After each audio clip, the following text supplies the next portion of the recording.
Okay. Gilgamesh had peeled off his clothes. This is after all the hell stuff. The House of Dust, a bunch of weirdness that we had researched. So if you forgot, then go to last week. It's like the last 10 minutes or something. Now, Gilgamesh had peeled off his clothes. He listened to his words and wept quick tears. Gilgamesh listened, and his tears flowed. He opened his mouth and spoke to Enkidu, who is there in strong-walled Uruk, who has wisdom like this. Strange things have been spoken. Why does your heart speak strangely? The dream was marvelous, but the terror was great. He must treasure the dream, whatever the terror. For the dream has shown that misery comes at last to the healthy man. The end of life is sorrow. And Gilgamesh lamented, now I will pray to the great gods, for my friend had an ominous dream. The day of which Enkidu dreamed came to an end, and lay stricken with sickness. One whole day he lay on his bed, and his suffering increased. He said to Gilgamesh, the friend on whose account he had left the wilderness, once I ran for you for the water of life, and now I have nothing. A second day he lay on his bed, and Gilgamesh watched over him, but the sickness increased. A third day he lay on his bed. He called out to Gilgamesh, rousing him up. Now he was weak, and his eyes were blind with weeping. 10 days he lay, and his suffering increased. 11 and 12 days he lay on his bed of pain. Then he called Gilgamesh, my friend, the great goddess cursed me, and I must die in shame. I shall not die like a man fallen in battle. I feared to fall, but happy is the man who falls in battle, for I must die in shame. And Gilgamesh wept over Enkidu. With the first light of dawn, he raised his voice and said to the counselors of Uruk, and this is all stanza'd in case you're not looking, says, hear me, great ones of Uruk. I weep for Enkidu, my friend. Bitterly moaning like a woman mourning, I weep for my brother. O Enkidu, my brother, you were the axe at my side, my hand's strength, the sword in my belt, the shield before me, a glorious robe, my fairest ornament. An evil fate has robbed me, the wild ass and the gazelle, that were father and mother, all long-tailed creatures that nourished you, weep for you. All the wild things of the plain and pastures, the path that you loved in the forest of cedars, night and day murmur. Let the great ones of strong-walled Uruk weep for you. Let the finger of blessing be stretched out in mourning. Enkidu, young brother, hark, there is an echo through all the country, like a mother mourning. Weep all the paths where we walked together, and the beasts we hunted, the bear and the hyena, tiger and panther, leopard and lion, the stag and the ibex, the bull and the doe. The river along whose banks we used to walk weeps for you. Ula and Elam and dear Euphrates, where once we drew water for the water skins. The mountain we climbed where we slew the watchman weeps for you. The warriors of strong-walled Uruk, where the bull of heaven was killed, weep for you. All the people of Eridu, weep for you, Enkidu. Those who brought grain for your eating mourn for you now. Who rubbed oil on your back, they mourn for you now. Who poured beer for your drinking, mourn for you now. The harlot who anointed you with fragrant ointment laments for you now. The women of the palace who brought you a wife, a chosen ring of good advice, lament for you now. And the young men, your brothers, as though they were women, go long-haired in mourning. What is this sleep which holds you now? You are lost in the dark and cannot hear me. Interesting. He touched his heart, but it did not beat, nor did he lift his eyes again. Hey, Joe. Yo. The chat is disabled. Is that on purpose? Disabled? Yeah, like on the screen it says your chat's disabled. Like people can't see YouTube comments who might be watching later.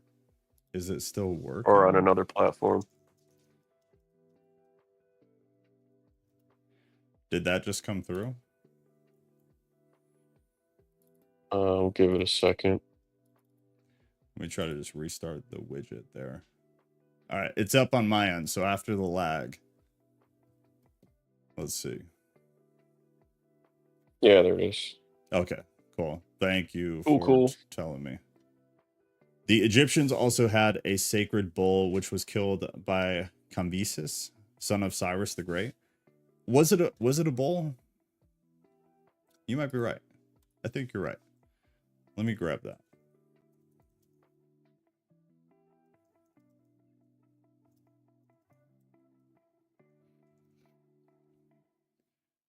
The alleged murder of the sacred Apsis by Cambyses, the Temple of Memphis, sometime soon after the Persian conquest of Egypt, around 525 BC.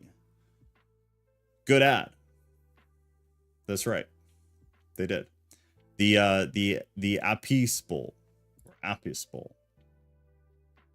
He saw the Egyptians celebrating the discovery of the new Apis Bowl and mistook it for a sign of ill fortune. He then struck the Apis Bowl in the thigh with his sword, ordered the priests to whip the Egyptians, and had any Egyptians celebrating put to death.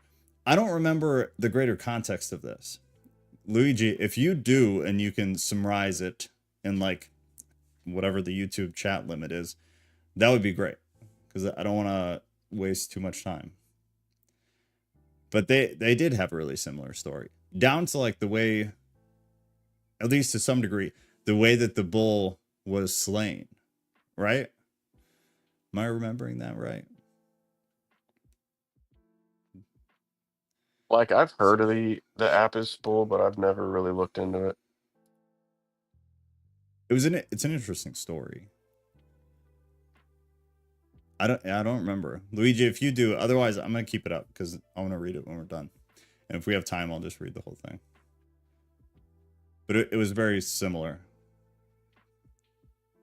which makes sense. A lot of things are very similar. Thank you for throwing that out there. Very good ad. All right. When Gilgamesh touched his heart, it did not beat. So Gilgamesh laid a veil, as one veils the bride, over his friend. He began to rage like a lioness robbed of her whelps. This way and that he paced round the bed. He tore out his hair and strewed it around. He dragged of his splendid robes and flung them down as though they were abominations. In the first light of dawn, Gilgamesh cried out, I made you rest on a royal bed. You reclined on a couch at my left hand. The princes of the earth kissed your feet. I will cause all of the people of Uruk to weep over you and raise the dirge of the dead. The joyful people will stoop with sorrow. And when you have gone to the earth, I will let my hair grow long for your sake. I will wander through the wilderness in the skin of a lion. The next day also, in the first light, Gilgamesh lamented. 7 days and 7 nights he wept for Enkidu until the worm fastened on him. Only then he gave him up to the earth. For the Anunnaki, the judges, had seized him. Some tying together here near the end. Then Gilgamesh issued a proclamation through the land. He summoned them all, the coppersmiths, the goldsmiths, the stoneworkers, and commanded them, make a statue of my friend. The statue was fashioned with a great weight of lapis lazuli for the breast and of gold for the body. A table of hard wood was set out, and on it a bowl of carnelian filled with honey, and a bowl of lapis lazuli filled with butter. Then he exposed and offered to the sun, and weeping he went away. Now, the search for everlasting life. This is chapter 4, and I believe it is the final official breakdown chapter. Yes. Bitterly, Gilgamesh wept for his friend Enkidu. He wandered over the wilderness as a hunter. He roamed over the plains. In his bitterness he cried, how can I rest? How can I be at peace? Despair is in my heart. What my brother is now, that shall I be when I am dead. Because I am afraid of death, I will go as best I can to find, here we go, Utnapishtim. Yes? Yeah. Nailed it. Whom they call the Faraway, for he has entered the assembly of the gods. So Gilgamesh traveled over the wilderness. He wandered over the grasslands, a long journey, in search of the Utnapishtim. Utnapishtim. Whom the gods took after the deluge, and they set him to live in the land of Dilmun, in the garden of the sun, and to him alone of men they gave everlasting life. At night when he came to the mountain passes, Gilgamesh prayed. In these mountain passes, long ago I saw lions. I was afraid and I lifted my eyes to the moon. I prayed and my prayers went up to the gods. So now, O moon god, Sin, protect me. When he had prayed, he lay down to sleep until he was woken from out of a dream. He saw the lions round him, glorying in life. Then he took his axe in his hand, he drew his sword from his belt, and he fell upon them like an arrow from the string, and struck and destroyed and scattered them. Brutal. So at length, Gilgamesh came to Mashu, the great mountains about which he had heard many things, which guard the rising and the setting sun. Its twin peaks are as high as the wall of heaven, and its paps reach down to the underworld. At its gates, the scorpions stand guard, half man and half dragon. Okay. The scorpion stands guard, half man, half dragon. Their glory is terrifying. Their stare strikes death into men. Their shimmering halo sweeps the mountains that guard the rising sun. When Gilgamesh saw them, he shielded his eyes for the length of a moment only. Then he took courage and approached. When they saw him so undismayed, the man-scorpion called to his mate, "This one who comes to us now is flesh of the gods." The mate of the man-scorpion answered, 2/3 is God, but 1/3 is man. I bet Oot is his nickname. That's probably a fair guess. Then he called to the man Gilgamesh. He called to the child of the gods. "Why have you come so great a journey? For what have you traveled so far? Crossing the dangerous waters, tell me the reason for your coming." Gilgamesh answered, "For Enkidu. I loved him dearly. Together we endured all kinds of hardships. On his account I have come. For the common lot of man has taken him. I have wept for him day and night. I would not give up his body for burial. I thought my friend would come back because of my weeping. Since he went, my life is nothing. That is why I have traveled here in search of Utnapishtim, my father. For men say he has entered the assembly of the gods and has found everlasting life. I have a desire to question him concerning the living and the dead." The man-scorpion opened his mouth and said, speaking to Gilgamesh, "No man born of woman has done what you have asked. No mortal man has gone into the mountains. The length of it is 12 leagues of darkness. In it there is no light, but the heart is oppressed with darkness. From the rising of the sun to the setting of the sun there is no light." Gilgamesh said, "Although I should go in sorrow and in pain, with sighing and with weeping, still I must go. Open the gate of the mountain." And the man-scorpion said, "Go, Gilgamesh. I permit you to pass through the mountain of Mashu and through the high ranges. May your feet carry you safely home. The gate of the mountain is open." When Gilgamesh heard this, he did as the man-scorpion had said. He followed the sun's road to his rising through the mountain. When he had gone 1 league, the darkness became thick around him, for there was no light. He could see nothing ahead and nothing behind him. After 2 leagues of darkness was thick, and there was no light, he could see nothing ahead and nothing behind him. After 3 leagues of darkness was thick, and there was no light, he could see nothing ahead and nothing behind him. After 4 leagues of darkness was thick, and there was no light, he could see nothing ahead and nothing behind him.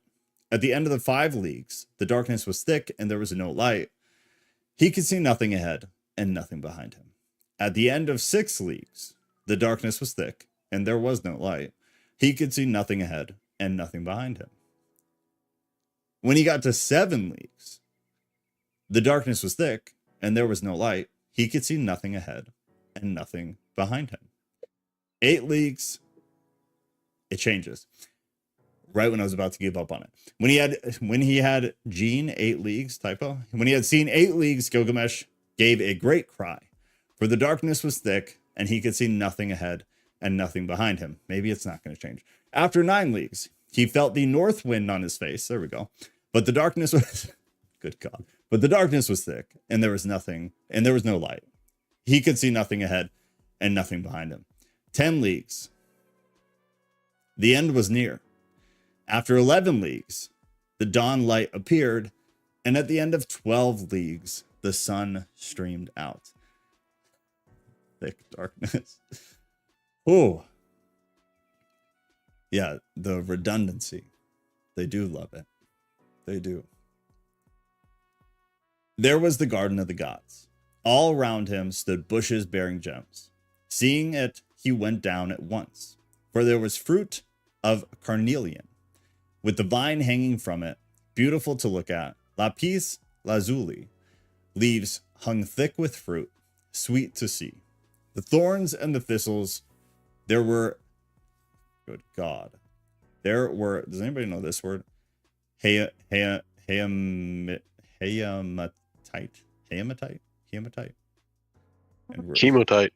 Hematite? What is that? I don't know what that is. It's like a mineral. Common, iron oxide mineral. That is the, it is heavy, hard I actually substance. can't see the screen right now, so I don't know what you're reading.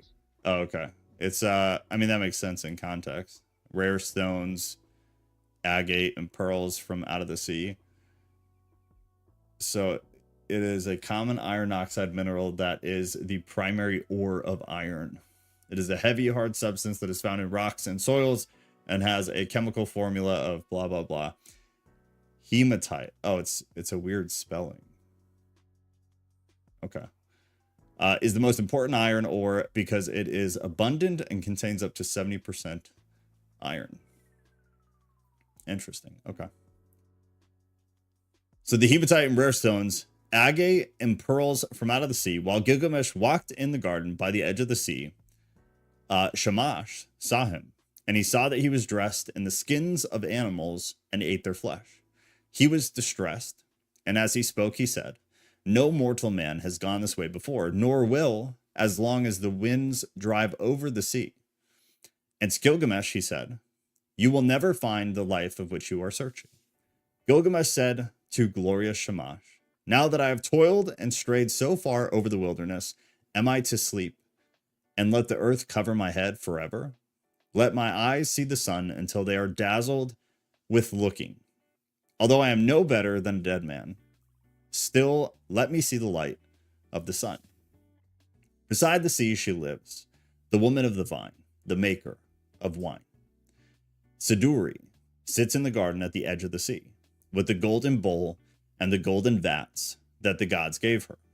She is covered with a veil, and where she sits, she sees Gilgamesh coming towards her, wearing skins, the flesh of the gods in his body, but despair in his heart, and his face like the face of one who has made a long journey. She looked, and as she scanned the distance, she said in her own heart, "Surely this is some felon. Where is he going now?" And she barred her gate against him with the crossbar and shot home the bolt. But Gilgamesh, hearing the sound of the bolt, threw up his head and lodged his foot in the gate. He called to her, "Young woman, maker of wine, why do you bolt your door? What did you see that made you bar your gate? I will break in your door and burst in your gate. For I am Gilgamesh, who seized and killed the bull of heaven. I killed the watchman of the cedar forest. I overthrew Humbaba, who lived in the forest, and I killed the lions in the passes of the mountains."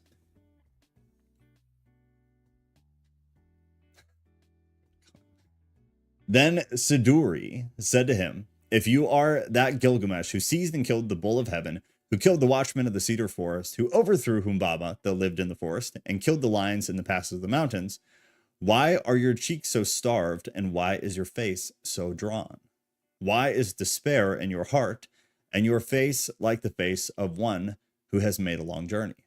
Yes, why is your face burned from heat and cold? And why do you come here wandering over the pastures in search of the wind?" Gilgamesh answered her, And why should not my cheeks be starved and my face drawn? Despair is in my heart, and my face is the face of one who has made a long journey. It was burned with heat and with cold. Why should I not wander over the pastures in search of the wind? My friend, my younger brother, he who hunted the wild ass of the wilderness and the panthers of the plains, nay, friend, my younger brother, who seized and killed the bull of heaven and overthrew Humbaba in the cedar forest, my friend who is very dear to me, and who endured dangers beside me. And Kidu, my brother, whom I laved, and the end of mortality has overtaken him. I wept for him 7 days and nights, till the worm fastened on him. Because of my brother, I am afraid of death. Because of my brother, I stray through the wilderness and cannot rest. But now, young woman, maker of wine, since I have seen your face, do not let me see the face of death, which I so dread. She answered, Gilgamesh, where are you hurrying to? You will never find that life for which you are looking. When the gods created man, they allotted to him death, but life they retain in their own keeping. I'm going to read that again. Sorry. I want to think about it more than I just did. When the gods created man, they allotted him to death, but life they retained in their own keeping. As for you, Gilgamesh, fill your belly with good things day and night, dance and be merry, feast and rejoice. Let your clothes be fresh, bathe yourself in water, cherish the little child that holds your hand, and make your wife happy in your embrace. For this, too, is the lot of man. But Gilgamesh said to Siduri, the young woman, how can I be silent? How can I rest when Enkidu, whom I love, is dust? And I too shall die and be laid in the earth. You live by the seashore and you look into the heart of it. Young woman, tell me now, which is the way to Utnapishtim, the son of Ubara Tutu?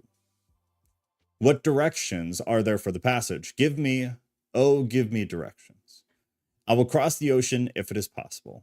If it is not, I will wander still further in the wilderness. The winemaker said to him, Gilgamesh, there is no crossing the ocean. Whoever has come since the days of old has not been able to pass that sea. The sun in his glory crosses the ocean, but who besides Shamash has ever crossed it? The place and the passage are difficult, and the waters of death are deep which flow between. Gilgamesh, how will you cross the ocean? When you come to the waters of death, what will you do? But Gilgamesh, down in the woods you will find Urshanabi, the ferryman of Ushnapishtim. With him are the holy things, the things of stone. He is fashioning the serpent prow of the boat. Look at him well, and if it is possible, perhaps you will cross the waters with him. But if it is not possible, then you must go back. When Gilgamesh heard this, he was seized by anger. He took his axe, something about a celestial ox that plows the sun across the sky. What is that quote? I don't know about the bull, though, man. I was thinking about it a lot last week. Google does not have that quote. Did I just read that? No. Explain more, new friend, if you don't mind. I'd be curious what everybody thinks the bull of heaven is too, though. I got lost on it last week when we finished. But I think the relation Luigi made to the Egyptian story is probably a key in understanding it, because that's cross culture. Seized by anger, he took his axe in his hand and his dagger from his belt. He crept forward and he fell on them like a javelin. Then he went into the forest and sat down. Urshanabi saw the dagger flash and heard the axe, and he beat his head, for Gilgamesh had shattered the tackle of the boat in his rage. Urshanabi said to him, tell me, what is your name? I am Urshanabi, the ferryman of Utnapishtim, the faraway. He replied to him, Gilgamesh is my name. I am from Uruk, from the house of Anu. Then Urshanabi said to him, why are your cheeks so starved and your face drawn? Why is despair in your heart and your face like the face of one who has made a long journey? Yes, why is your face burned with heat and with cold? And why do you come here wandering over pastures in search of the wind? Gilgamesh said to him, why should not my cheeks be starved and my face drawn? Despair is in my heart, and my face is the face of one who has made a long journey. I was burned with heat and with cold. Why should I not wander over the pastures? My friend, my younger brother, who seized and killed the bull of heaven and overthrew Humbaba in the cedar forest, my friend who is very dear to me and who endured danger beside me, and Kidu, my brother whom I loved, the end of mortality has overtaken him. I wept for him 7 days and nights till the worm fastened on him. Because of my brother, I'm afraid of death. Because of my brother, I stray through the wilderness. His fate lies heavy upon me. How can I be silent? How can I rest? He is dust, and I too shall die and be laid in the earth forever. I am afraid of death. Therefore, Urshanabi, tell me which is the road to Utnapishtim. If it is possible, I will cross the waters of death. If not, I will wander still further through the wilderness. Urshanabi said to him, Gilgamesh, your own hands have prevented you from crossing the ocean. When you destroyed the tackle of the boat, you destroyed its safety. Then the two of them talked it over, and Gilgamesh said, why are you so angry with me? Urshanabi, for you yourself cross the sea by day and by night. At all seasons, you cross it. Gilgamesh, those things you destroyed, their property is to carry me over the water, to prevent the waters of death from touching me. It was for this reason that I preserved them, but you have destroyed them, and the Urna snakes with them. You've destroyed them and the Urna snakes with them. But now go into the forest, Gilgamesh, with your axe cut poles, 120. Cut them 60 cubits long, paint them with bitumen, set on them ferules, and bring them back. What is this? I want to know what this is.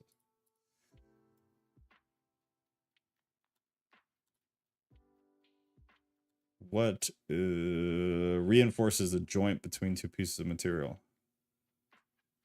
Isn't bitumen like mortar or sap or something? Yeah, I think it's mortar. Maybe. Yeah, because the Bible uses the same word. Asphalt. A petroleum-based material that is a key component in asphalt. Made up of carbon and hydrogen with small amounts of other elements like oxygen, nitrogen, and sulfur. But yeah, that word's used in the Old Testament. I think a lot of the translations come through as asphalt. So we could modernize it to gravity or electromagnetic forces, whatever creates orbits, rotations, celestial motions. How could one kill that? Yeah. The procession of the equinox would have the age of heroes like Gilgamesh in the age of the bull. The Jewish Old Testament would be the age of the ram. Jesus was the age of the fish. Asteroids. And then something about the celestial ox that plows the sun across the sky.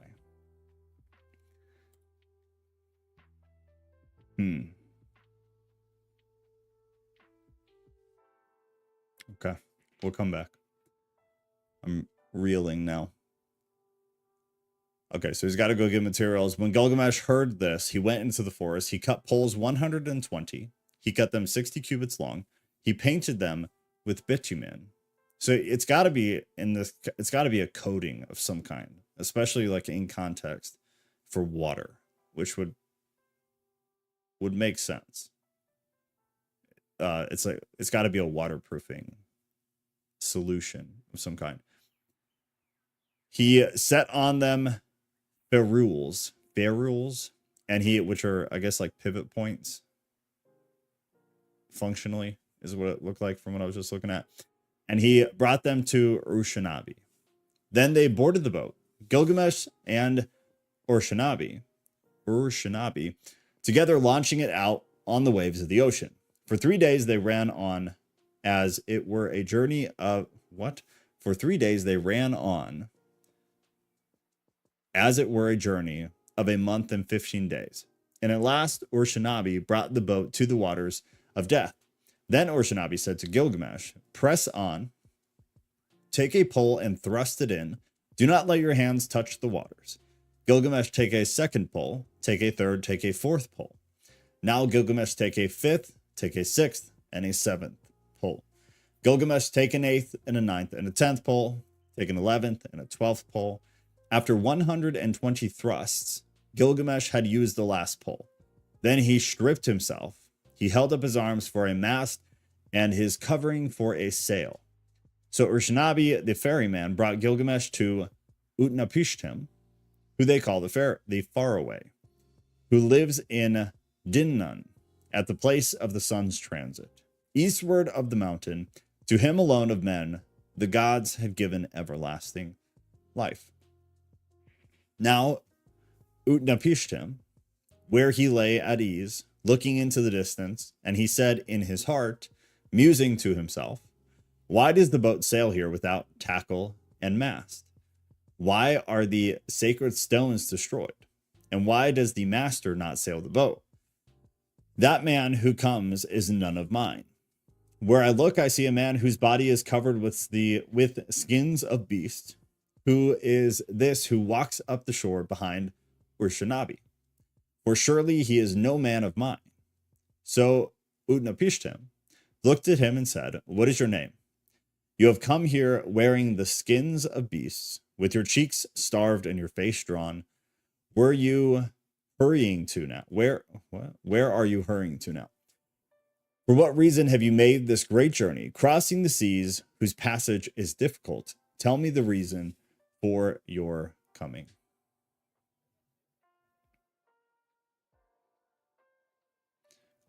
Getting all astrological up in here. He replied, "Gilgamesh is my name. I am from Uruk, from the house of Anu."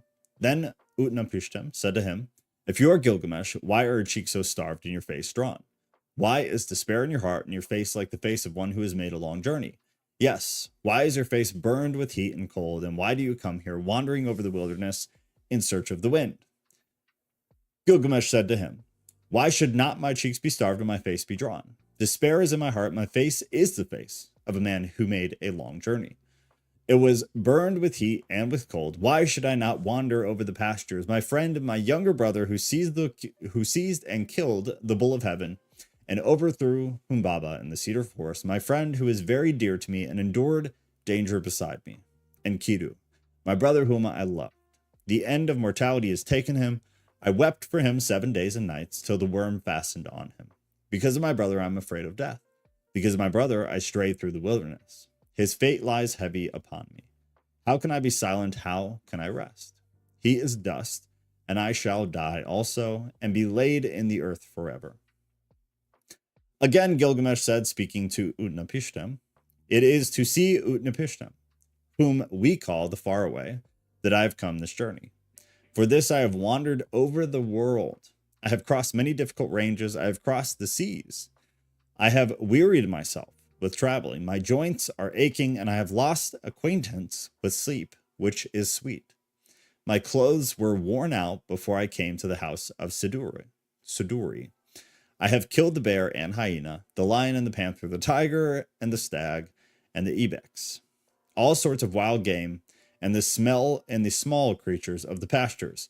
I ate their flesh and wore their skin, and that is how I came to the gate of the young woman, the maker of wine, who barred her gate of pitch and bitumen against me. But from her I had news of the journey. So then I came to Ur-Shanabi, the ferryman, and with him I crossed over the waters of death. O Father Utnapishtim, you who have entered the assembly of the gods, I wish to question you concerning the living and the dead. How shall I find the life for which I am searching?" Supposedly we're moving from Pisces to Aquarius, and supposedly this will be the age of information. I wish I understood more. but I'm ignorant to it. I'm not big into it, but the spring solstice will one day rise in that constellation. And an interesting theory is the age of Leo long ago is when the Sphinx was built. Interesting. I thought during the time of the pyramids having been completed was during Aquarius. I think that's what my grandpa Graham Hancock said. I don't know. Yeah, you guys figure that out. I will update myself once you guys come to an agreement. Utnapishtim said to him, there is no permanence. Do we build a house to stand forever? Do we seal a contract to hold for all time? Do brothers divide an inheritance to keep forever? Does flood time of rivers endure? Is it only the nymph of a dragonfly who sheds her larva and sees the sun in his glory? From the days of old, there is no permanence. The sleeping and the dead, how alike they are. They are like a painted death. What is there between the master and the servant when both have fulfilled their doom? When the Anunnaki, the judges, come together, and Momentum, the mother of destinies, together they decree the fates of men. Life and death they allot, but the day of death they do not disclose. Then Gilgamesh said to Utnapishtim, the faraway, I look at you now, Utnapishtim, and your appearance is no different from mine. There is nothing strange in your features. I thought I should find you like a hero prepared for battle. But you here, taking your ease on your back, tell me truly, how is it that you came to enter the company of the gods and to possess everlasting life? Utnapishtim said to Gilgamesh, I will reveal to you a mystery. I will tell you a secret of the gods. The story of the flood. Page is this 29. Okay, so we have the ending here. The story of the flood, the return, and then the death.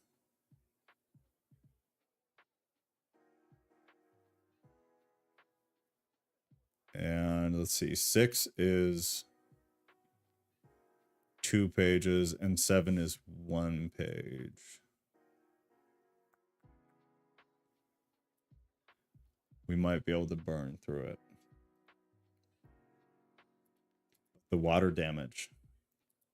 Cat defend Grandpa. I have a theory about all these ages I'll post on Discord. It involves the Earth's imperfect shape, elliptical orbit around the sun, the asteroid belt, the 4 season, and the flood. That's assuming space is real. I would like to read that. So I'm totally kidding, in case somebody is listening, who does not know me well enough. I would like to read that though. So when you post that, please tag me. I'm very interested. Kat was super into all that stuff for a long time, but I think she's floated away from it. It's interesting. I don't know.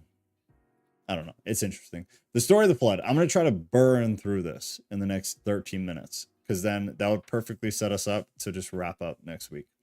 You know the city of Shurupak. There's no way that's how that's said. It stands on the banks of Euphrates. The city grew old, and the gods that were in it were old.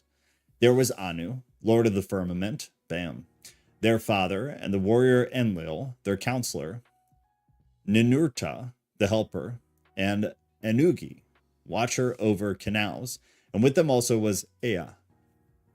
In those days, the world teemed. The people multiplied, the world bellowed like a wild bull, and the great god was aroused by the clamor.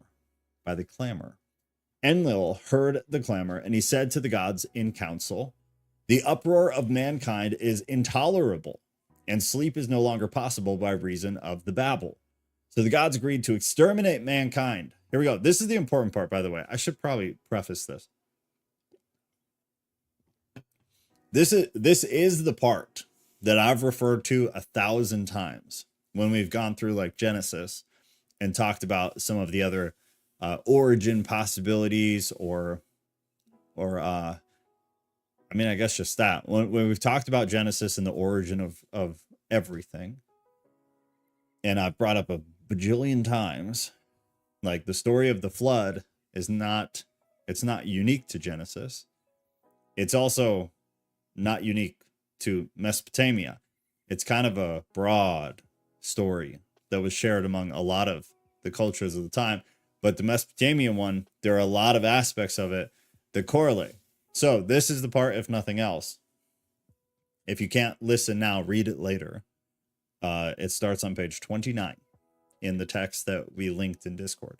This is worth actually studying and like understanding. The uproar of mankind is intolerable. We read that. So the gods agreed to exterminate mankind. Enlil did this, but Ea, because of his oath, warned me in a dream. He whispered their words to my house of reeds. Reed house, wall, O wall, hearken, reed house, wall, reflect, O man of Sharupak, son of Ubara Tutu. Tear down your house and build a boat, abandon possessions and look for life. Despise worldly goods and save your soul alive. Tear down your house, I say, and build a boat. These are the measurements of the bark. Is that bark?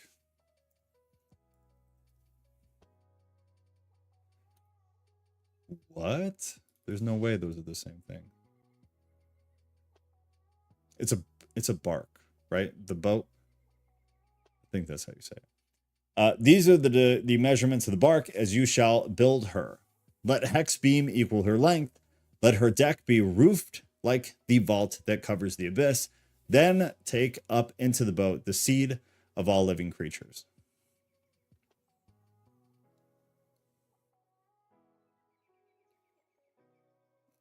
What's the vault that covers the abyss?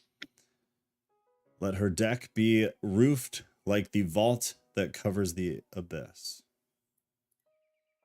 I don't know. I guess I didn't really read too far into it. Because, like, literally, it makes sense. So, the vault that covers the abyss is a metaphor phrase often used to describe a structure or barrier that seals off a dangerous or unknown deep void. So, reference to the ocean, unless you read into it, then maybe something else. The vault could represent a mountain or magical seal that prevents monstrous creatures from the underworld escaping. There's some mythological ties to that one. I personally think it's the mantle and crust of the planet. Because the water, the abyss, used to be in the crust, and the ocean is evidence that we had a flood, like it wasn't always here. Right. Can you draw that? Yeah, I'm actually gonna, because with the whole thing that I just hinted at, this theory about the flood and all that, I'm gonna draw it. Okay. Yeah, that would be great. That would be great. Because I think I'm grasping it, but I'm not totally confident. So yeah, definitely let me know. Because that's interesting. Yeah, I'll definitely tag you. I'll probably just put it in off topic. Okay. All right. Yeah, for sure. I came out of the womb knowing about the water damage on the giant kitty. Brilliant. Good God. Once you get into Enuma Elish, the vault above is half. Wait, what? Is that in relation to this or what you guys are talking about? The vault above. Let her deck be roofed like the vault that covers the abyss, then take up into the boat the seed of all living creatures. The bow as in rainbow? Did it say boat? No, boat. Oh, okay. Yeah, I'm not looking. No, you're good. Then take up into the boat the seed of all living creatures. So far though, like the relational importance is that you have a main character who's being given directions to build an ark. You also have the directive of, like, down to being given measurements to do it, the specificity of the detail, and then being told to bring the seed of all living creatures, which is the same, as the Christian story. When I had understood, I said to my Lord, behold, what you have commanded I will honor and perform, but how shall I answer the people, the city, the elders? Then Ea opened his mouth, and he said to me, his servant, tell them this, I have learnt that Enlil is wrathful against me. I dare no longer walk in his land, nor live in his city. I will go down to the gulf to dwell with Ea, my Lord. But on you he will rain down abundance, rare fish and shy wild fowl, a rich harvest tide. In the evening the rider of the storm will bring you wheat in torrents. In the first light of dawn, all my household gathered round me. The children brought pitch, and the men whatever was necessary. On the 5th day I laid the keel and the ribs. Then I made fast the planking. The ground space was 1 acre. Each side of the deck measured 120 cubits, making a square. I don't remember, because I put them side by side at one point, the measurements. I don't remember how much they aligned with the Genesis story. I'm going to do that when we're done. I want to say they didn't. I don't remember enough. No, I think, isn't this boat like a perfect square? It's a totally different shape. Yeah. I don't remember if it's exactly a square, but I believe it's like an odd shape. Was it a square? Okay. I think so. And then there was one flood myth that was like a circle. But I can't remember which one that was. It might be an Ethiopian flood myth. Okay.